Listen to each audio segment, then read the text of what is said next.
وہ طاقتور چیز ہے جو 7 نسلوں کو کھلاتی بھی ہے، پلاتی بھی ہے، سکون کی نیند سلاتی بھی ہے، اچھا لباس پہناتی بھی ہے، عزتوں کے تاج سر پہ رکھواتی بھی ہے۔ نوری لقمہ اپنی زندگی کی ضرورت بنا لے، پھر کیا ہوگا؟ سورۃ فاتحہ کی آیات 7 ہیں۔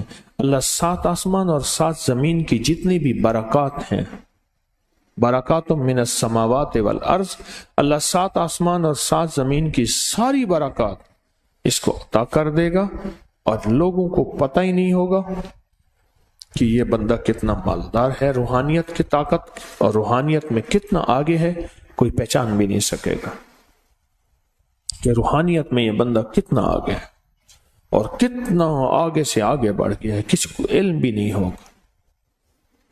نوری لقمہ اپنی زندگی کی مجبوری بنا لے، اور نوری لقمہ اپنی زندگی کی ضرورت بنا لے، پھر دیکھیں کمالات۔ کیوں؟ فرمائے جو سارے قرآن میں ہے، جو سارے قرآن میں ہے، جو سارے قرآن میں ہے، آنکھیں کھل جائیں۔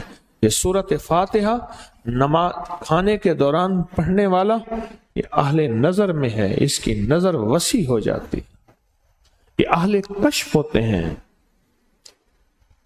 ان کی دل کی آنکھیں کھل جاتی ہیں، یہ فرشتوں کو دیکھتے ہیں، یہ انسانوں کے دلوں میں جھانک لیتے ہیں، یہ کائنات کے راز پڑھ لیتے ہیں، کائنات کے راز پڑھ لیتے ہیں۔ کہ اللہ پاک ان کے سامنے جنات آنکھوں سے دکھاتا ہے، حتیٰ کہ یہاں تک کہ اللہ قبر کے راز بھی ان کے اوپر کھول دیتا ہے۔ نوری لقمے کا اثر یہ ہے، دل کی آنکھیں کھل جاتی ہیں، دل کی آنکھیں کھل جاتی ہیں، دل کی آنکھیں کھل جاتی ہیں۔ یہ نور لقمے کی تاثیر ہے۔ چہرے کی آنکھیں تو سب کے پاس ہیں، دل کی آنکھیں سب کے پاس نہیں، دل کی آنکھیں سب کے پاس نہیں، چہرے کی آنکھیں سب کے پاس ہیں، دل کی آنکھیں سب کے پاس نہیں۔ نوری لقمے کی یہ تاثیر ہے کہ دل کی آنکھیں کھل جاتی اور دل کی دنیا آباد اور دل کی دنیا شاد اور دل کا وہ بندہ بامراد بن جاتا ہے جو نوری لقمے اپنی زندگی میں شامل کرتا ہے۔ اور نوری لقمے سورۃ فاتحہ، اور کتنی بار؟ اچھا، یہ سورۃ فاتحہ بیماریوں کا علاج۔ صحابہ کرام فرماتے ہم جا رہے تھے، کوئی ایک سردار تھا، اس کو بچھو نے کاٹ لیا اور اس کو چیخ رہا تھا بیچارہ۔ فرمایا سانپ کا کاٹا سوئے، بچھو کا کاٹا روئے۔ میرے پاس ایک سانپ کا کاٹا آیا تھا، غنودگی میں تھا، وہ بہت غنودگی میں سے سوتا تھا، اور میں نے کہا اس کو سونے نہ دے، خیال نہ کیا انہوں نے، ادھر سے ہٹا تو بندہ ختم ہو گیا، سانپ کا کاٹا تھا۔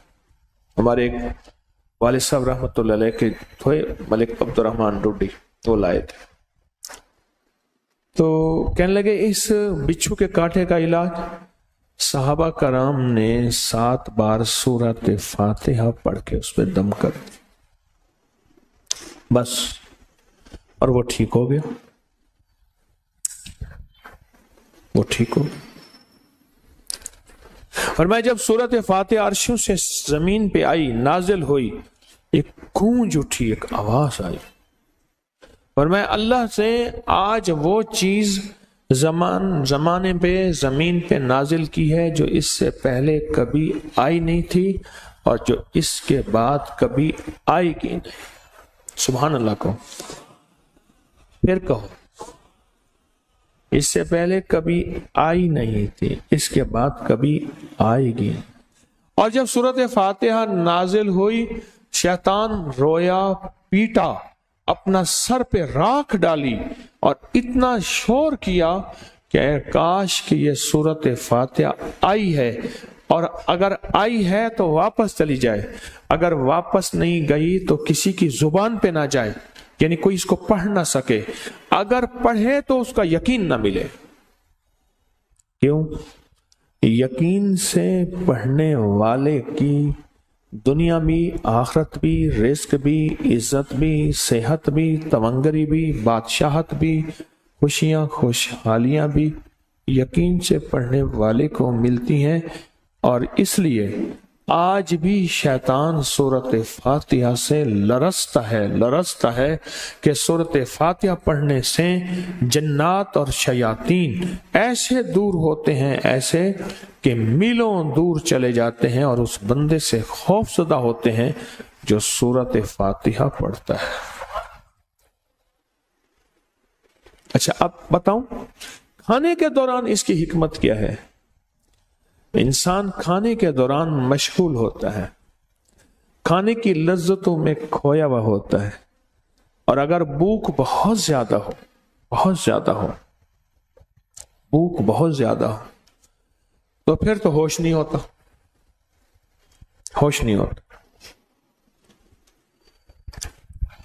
پھر ہوش ہی نہیں ہوتا اگر بھوک بہت زیادہ ہو۔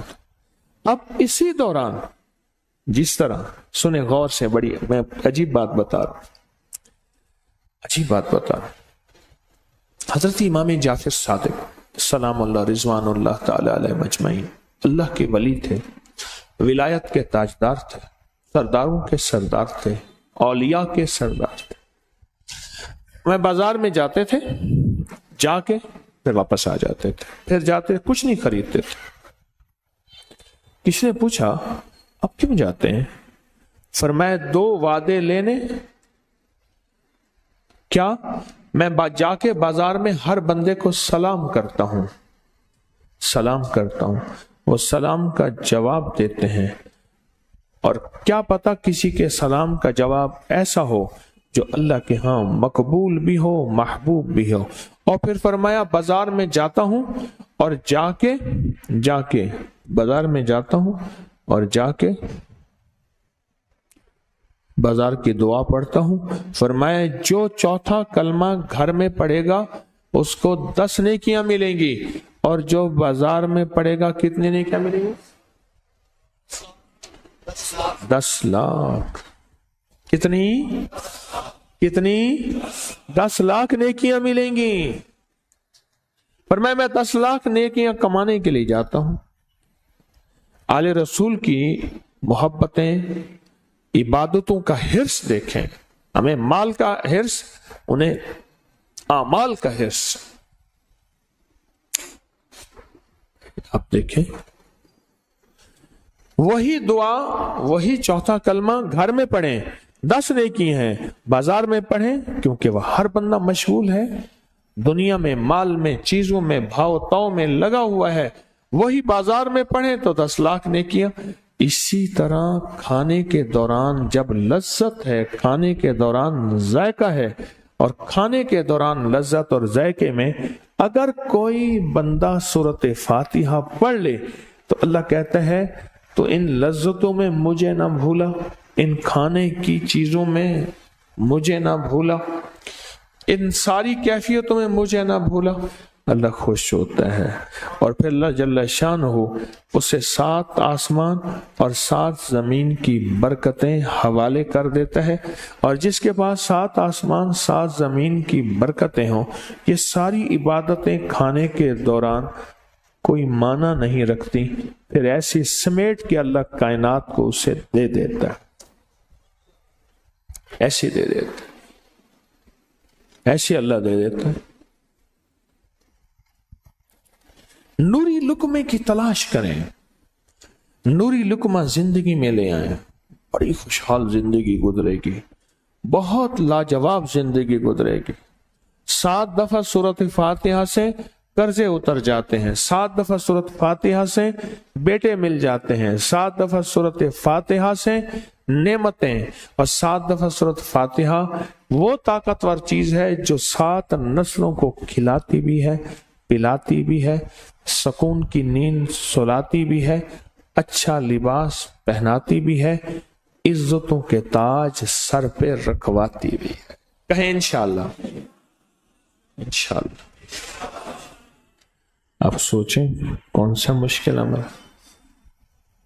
بہت زبردست عمل ہے، 1 منٹ کا کام ہے اور کام بن جاتا ہے۔